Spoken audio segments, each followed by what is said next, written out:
Hi, welcome to Chinchilla Quest. Come on in and relax as I read Pinocchio Chapter 3 to Puff, our white chinchilla, and Tanto, our grey. If you haven't watched the first video, where we covered Chapter 1 and 2, it's linked in the description, but feel free to keep watching here as we're picking up with Geppetto, who has just left the carpenter shop with an unusual piece of wood. At the end of this video, Tanto and Puff will have some snacks and vote on whether or not they liked my voice work.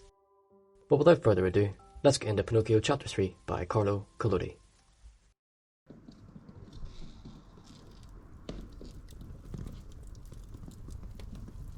Chapter 3.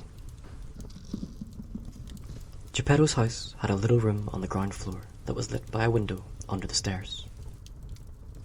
His furnishings were simple: an old chair, a creaky bed, and a rickety table.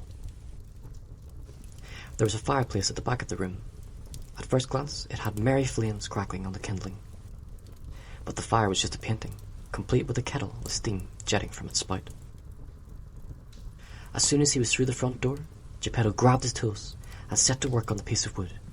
It was time to make his puppet. "He'll need a name," Geppetto said. "What about Pinocchio? That'll bring him good luck. I once knew a whole family of them. Pinocchio the father, Pinocchia the mother, and Pinocchio the children. Such a happy family." With the name decided, Geppetto started on the hair, and in no time at all had completed the forehead and eyes too. But as soon as the eyes were finished, imagine Geppetto's bewilderment when they twitched and met his gaze. And they kept staring. "Naughty wooden eyes," Geppetto scolded. "Don't you know staring is rude?" But there was no answer. Next, he made the nose. But the moment it was done, it began to grow, and it grew, and it grew, until Geppetto, increasingly bewildered, became convinced it would never stop. Wood chips flew as Geppetto worked quick as he could to shorten that insolent nose. But the more he cut off, the longer it became. Giving up, Geppetto next turned to the mouth, but he hadn't even finished it before it started to laugh, jeering at him. "Stop laughing," said Geppetto, "but you might as well talk to the wall. Stop laughing!" The mouth did eventually stop laughing, but only so it could stick out his tongue. Geppetto pretended not to see. At least the laughing had stopped. He started on the chin, and then the neck, next the shoulders, the chest, the arms, and then the hands. But as soon as the hands were finished, Geppetto's wig was snatched from his head. "Pinocchio, give me back my wig!" But Pinocchio crammed the wig on his own head and peeked out from under it. Such insolence, such ungrateful disobedience. Geppetto felt sad as he ever had. "Pinocchio," he said, "don't be naughty. You're not even finished, and you already disobey your father. That's bad, my boy, very bad." And he wiped away a single tear. Next came the legs and the feet, which Geppetto toiled on most diligently. First the left leg, then the right leg, then the right foot, and the left foot. But the moment he finished on that left foot, Geppetto received a kick on the nose. "Serves me right," he grumbled. "Should have known that was coming." Geppetto placed his hands under Pinocchio's arms and lifted him to the floor. It was time to see if the puppet could walk. Geppetto led him by the hand, showing Pinocchio how his rigid legs worked and how to put one foot before the other. But what Geppetto hadn't considered was that once Pinocchio could walk, he could run. And run he did, zooming around the room, and when Pinocchio reached the door, he used the clever hands Geppetto had so carefully crafted to snatch it open and dart into the street. Poor old Geppetto tore after him, but he couldn't catch Pinocchio, for the scoundrel could jump like a rabbit. His wooden feet clattered on the pavement, making as much noise as 20 pairs of wooden shoes. "Catch him!" cried Geppetto. "Catch him!" But when people saw that wooden puppet running fast as a racehorse, they were struck by amazement and burst into fits of laughter. But as fortune would have it, a policeman was in earshot of Pinocchio's clattering feet. At first, he thought somebody's horse had run away, and he courageously stood in the middle of the street with his legs apart, ready to prevent any more trouble. From far away, Pinocchio saw the policeman barricading the path. But if anything, Pinocchio sped up, hurtling straight at the policeman, who braced himself. Pinocchio reached him and sprung under the policeman's legs, but just before he nipped through the space, a hand snagged Pinocchio's long nose, a nose that seemed purpose-built to be snagged by policemen.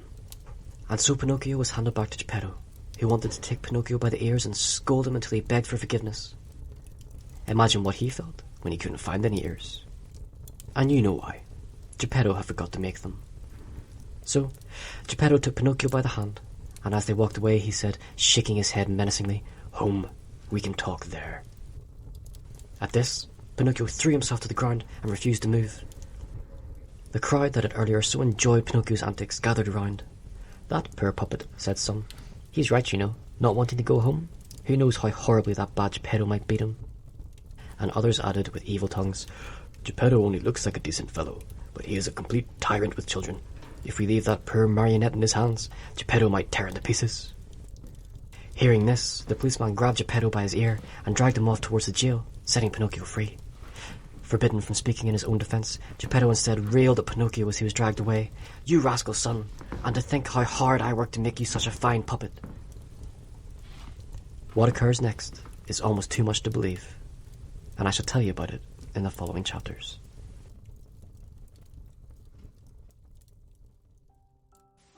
Tanto and Puff in solidarity with Geppetto's prison plight. Time to see if they thought my voice work was any good. Left side treat will mean that I should be in the next season of Arcane. Right side treat means I should stick to the day job, and it's Tanto, and I am impatiently awaiting your email, Arcane Casting Director. I'm kidding, of course, I'm a total, and Puff is holding my hand, which means that I have been blessed by nature. So besides likes, shares, views, subscriptions to this channel, you can also support us through my debut novel, The First Scars. It's an adult fantasy, so if you like things like Game of Thrones or The First Law or Malazan, you might like the twist that The First Scars brings to the formula, because it's inspired by Elden Ring, Bloodborne and Dark Souls, as well as fantasy novels. It's up for pre-order, and we're also running a Kickstarter, links in the description. So that wraps up this video. Thanks so much for joining Tanto, Puff and I on Chinchilla Quest.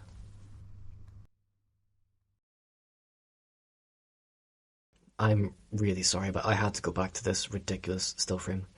They are such goofy little creatures. You know how every time you feed your pet dog, they always act like they haven't eaten in like a month? Well, chinchillas do that too.